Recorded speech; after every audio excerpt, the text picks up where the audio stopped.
Hey everybody, welcome back to History Student Reacts. Today we'll be watching Hannibal Part 10, Battle of Geronium by HistoryMarche. So, last time we saw that Fabius Maximus was called back to Rome to answer for his unpopular but successful Fabian strategy.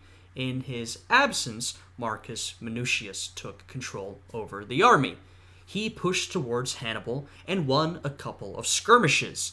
Those skirmishes were heard about back in Rome, and Minucius was promoted to co-dictator alongside Fabius.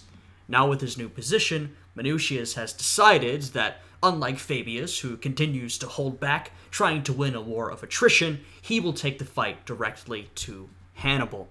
I guess we'll see how that goes in this video. Now, if you guys end up enjoying this one, I would appreciate it if you would check out my Patreon, which is linked down below, and will give you access to a variety of exclusive content.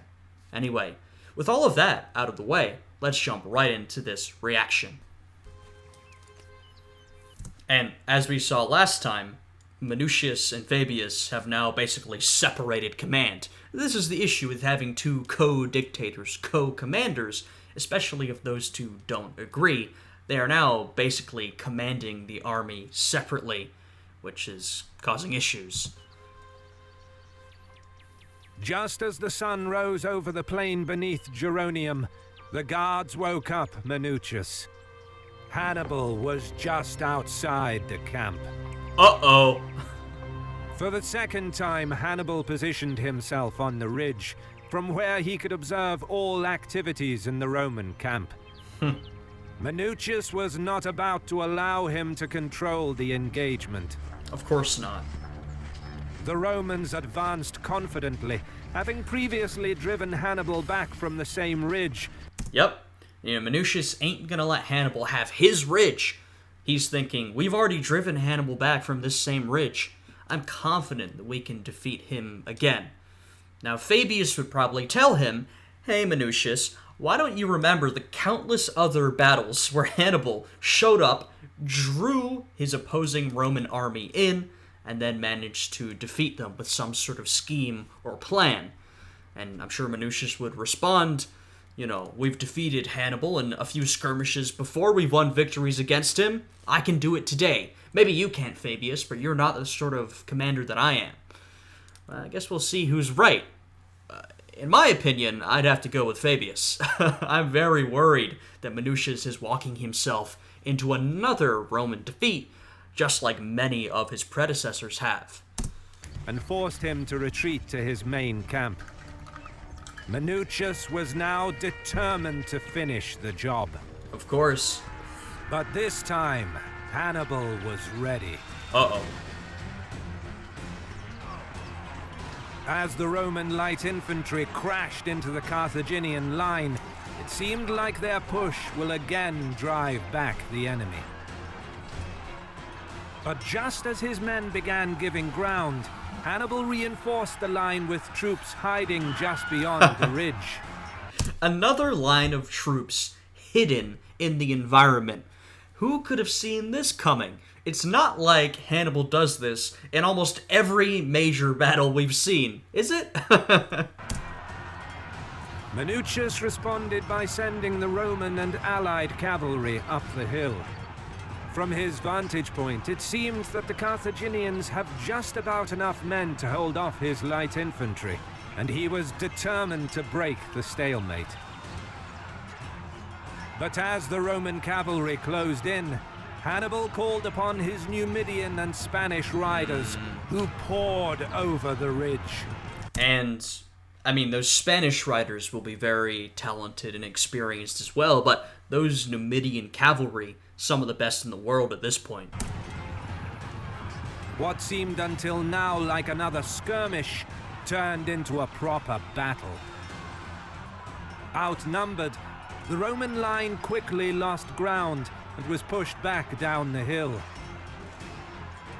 With his cavalry fully engaged, Minucius was now unable to scout the battlefield for potential ambushes. Oh, I'm very worried now. Hannibal has already hidden a bunch of troops and revealed them, But, it's never over with Hannibal. You always need to be worried of another trick. What else does he have up his sleeve? Does he have more troops hidden? Does he have an ambush prepared? I'd be very worried if I was Minucius. Nevertheless, he ordered his legions forward, fearing that his troops in the front will get overrun. And, it's a very reasonable response. You don't want your troops to be overrun, you send the rest of your infantry in. It's an understandable and predictable response. We know this, and Hannibal knows this. And my guess is that this is exactly what Hannibal was waiting for. Once again, we're seeing the same pattern repeat battle after battle after battle. This is why, by the way, Fabius was so different, so impressive, because he didn't fall for these kind of tricks. He stayed back. He didn't take the bait. Minucius, not that he's uniquely bad, but like a lot of the other Roman generals, he's taking the bait. He's going right in. And my guess is that Hannibal has something waiting for him. However, what the Roman general didn't realize is that he was sending his men straight into a trap. Of course. And look, it's not like I have incredible powers of prediction. We've seen this happen over and over and over again. This is something that I think could have been quite easily predicted. And like I said earlier, I imagine if you had asked Fabius, he might have warned of something like this. But this is the problem when you have your two co-dictators, co-generals, in complete disagreement with each other. They don't cooperate, they split off and do their own thing.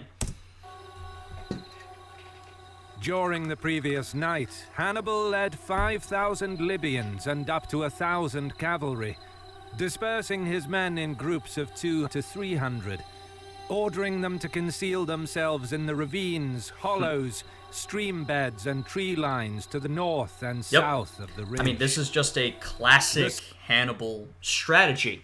And I gotta wonder, we've sort of talked about this before, but I imagine Hannibal picked up a lot of these tricks from fighting the indigenous tribes back in Hispania. Now, if you remember, Hannibal's father, Hamilcar, had sort of uprooted the family from North Africa, which is where Carthage is centered, taken them to Hispania, the Iberian Peninsula, and sort of established his own territory there. He had conquered a lot of territory on behalf of Carthage. He had done a lot of campaigning. Hannibal had also done a lot of campaigning. I imagine a lot of these strategies with the ambushes and sneaking around, he must have learned a lot of this from that experience throughout his youth, growing up, fighting these tribes in Hispania. And now he's taking them to the big stage. And, from all the battles we've seen, they're being used very effectively. Skill and discipline of Hannibal's troops was evident in the flawless execution of this potentially dangerous operation. And now, as Minucius is... And that is absolutely true. We've seen this many times before, but Hannibal's men are incredibly loyal to Hannibal, incredibly experienced, and incredibly disciplined. Anytime you send your troops out for some sort of ambush, some sort of complicated tactic where you may not be able to command them immediately. Remember, this is before any sort of modern style of communication. It's pretty difficult to command your men over such a wide open battlefield. You're relying a lot on those men who you sent out to perform this ambush. And it really shows sort of the skill and discipline of those men. As heavy infantry advanced up the hill, they collided with the overwhelmed Roman cavalry and light infantry, losing their cohesion. At that moment, Hannibal signaled his concealed troops to attack. From the mountain slopes across the river to the north and the ravines to the south, Libyan infantry and cavalry leapt forward. Wow. These troops need to be ready and able to leap into the battle like this. They need to be alert, waiting for Hannibal's signal. They need to be able to make this probably rather difficult trek up a hill, over a river, charge straight into the Romans. Takes an incredible amount of organization, discipline, bravery. It's really a credit to these soldiers. 3 kilometers away, Fabius could see that another disaster was looming. Yep. Left with no choice but to help the embattled troops, he ordered his men forward. It's unfortunate because, of course, you sort of feel for Fabius. He didn't want to get into this in the first place. He thought this was a terrible idea. But now that it's happening, he's got to do something, I guess. Back in the valley, thousands of Roman troops were being mauled in yet another perfectly executed ambush. Yup, another. The sequence and timing of events over the past 24 hours, all planned and orchestrated by Hannibal, so as to lure Minucius into sending his cavalry early on in the battle, thereby depriving him of the ability to scout the vast battlefield. Yeah. It's classic Hannibal. I mean, it is classic Hannibal. The night before or before the battle, set up some sort of ambush. Hide your soldiers. Then draw your enemy in by appearing weak, maybe losing a couple of skirmishes. Know the psyche of your enemy. Once your enemy is drawn in, they've committed their cavalry or the majority of their soldiers, you spring your ambush, surround them, and destroy them. I mean, this is textbook Hannibal. We've seen him do it many times before, and he's doing it again. Which prevented him from discovering the hidden Carthaginian troops, ultimately resulting in his entire army being ambushed. By now, many Romans gave up and fled, fearing another full encirclement. Seeing Fabius marching down towards the valley, Hannibal reportedly said, "That cloud on the mountains has broken into a storm at last." Finishing off those who weren't able to escape, Hannibal ordered his troops not to pursue, turning his army back towards the main camp. He did not want a battle of attrition against a numerically superior enemy. Right, Hannibal seems to have taken some joy that he was finally able to provoke Fabius, but Hannibal knows that it's probably in his interest to take the victory and retreat back. He doesn't need to fight the combined forces of Minucius and Fabius. That would be an incredible gamble. Though Hannibal is sort of known for gambling, it might not be the most intelligent decision. Which were rested troops, while his own troops grew tired after hours of fighting. Having defeated the Romans yet again, Hannibal began settling in for the winter at Geronium. Meanwhile, the humiliated Minucius returned supreme command to Fabius, hailing him as his father as a show of respect. Good. I'm gonna be honest, I was worried that Minucius would keep doing what he was doing, and maybe he'd even blame Fabius for not helping in the first place. But I'm glad that Minucius clearly sees that he made a massive mistake and is now willing to give control back to Fabius, who has frankly been the most successful Roman in terms of facing Hannibal. And it's not even that Fabius has seen an incredible amount of success, he's just avoided a terrible loss, like this one. I wonder how this will affect public opinion back in Rome itself, particularly amongst the Senate. Fabius, for his part, reinstated Minucius as his second in command, treating him with utmost consideration. Okay. That's fair. I mean, Minucius definitely messed up. He really did. I don't know if he is the guy to be in that second in command position, but I do appreciate you don't need to rub salt in the wound. Minucius is already down. This is him admitting that he's done wrong. You don't need to rub it in. The year drew to a close. The Roman army stayed at a respectful distance from the Carthaginians, though sporadic skirmishes between scouting parties and foragers continued throughout the winter. Meanwhile, in Spain... the other theater of the war. You almost forgot it existed. We were focusing so much on the Italian peninsula. But remember, we have a whole nother conflict going on back in Spain / Hispania / the Iberian Peninsula, whatever you want to call it.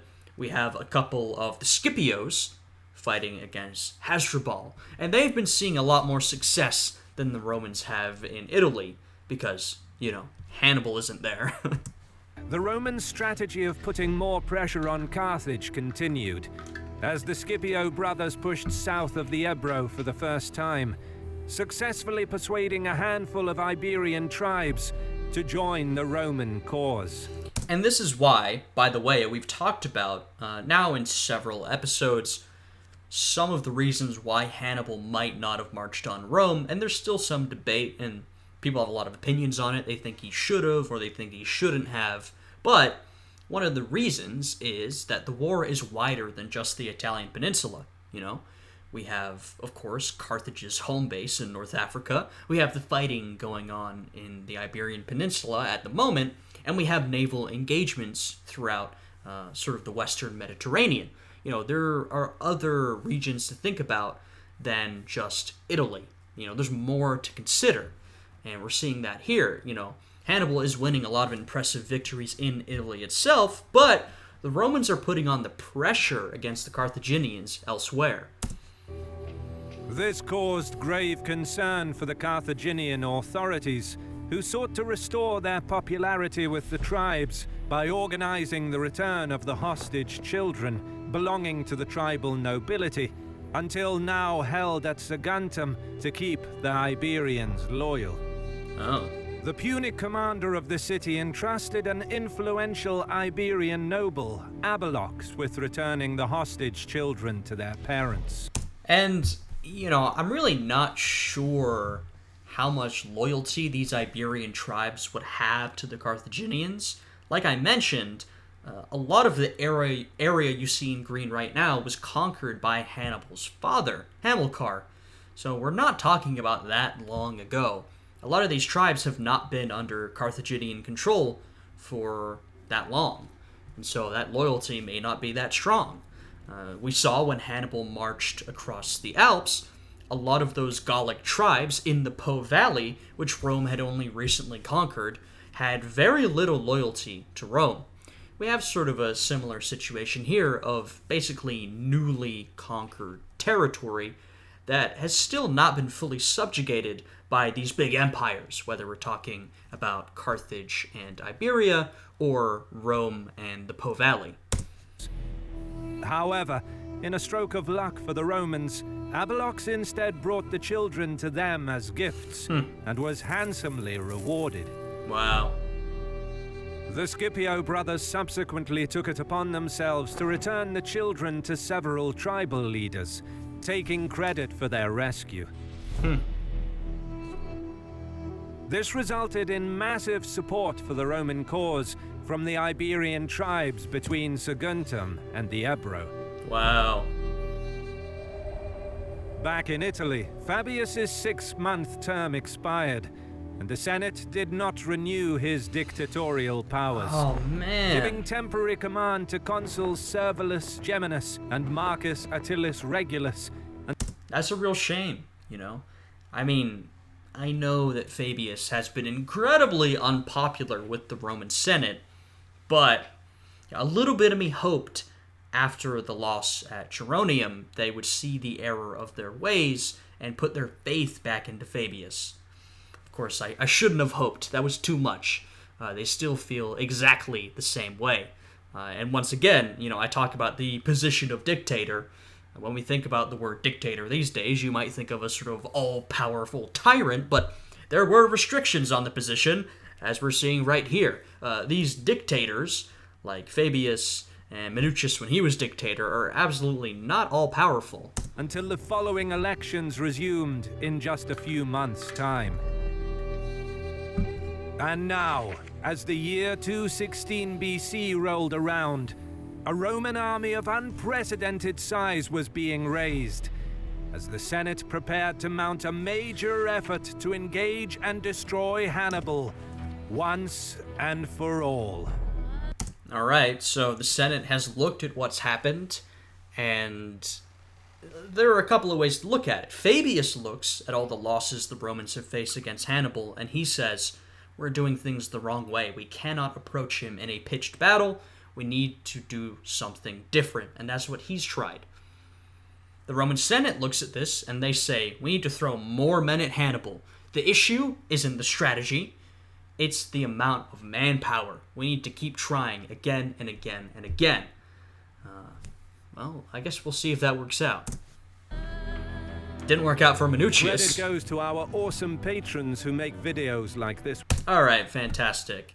And credit to my awesome patrons. If you'd like to become one, hey, check out the link down below. Yeah, so another fantastic episode, and another impressive victory for Hannibal. At this point, you know, they come pretty often. I was not surprised by this. Like I said, I didn't predict this because I have incredible powers of prediction, but because we've seen this situation play out time and time again. Hannibal really is using the same strategy. Now, it's an incredibly intelligent strategy. It is difficult to execute. It takes a lot of skill from him, a lot of skill from his men, and of course, it happens differently each time. You know, just because you know Hannibal's going to ambush you doesn't mean you know how he's going to ambush you, but still, you know, Hannibal is basically using the same template, and the Romans keep falling for it. Well, and they're going to fall for it again. I mean, we have some rather prominent battles coming up where the Romans are going to fall for basically the same trick, or at least a similar trick. So yeah, this was a good video. If you guys enjoyed it, please leave a like, subscribe, comment if you have anything to comment. I always appreciate reading through your guys' commentary on these videos. Anyway, I hope you guys are having a good day today, and I will see you all again next time. Goodbye.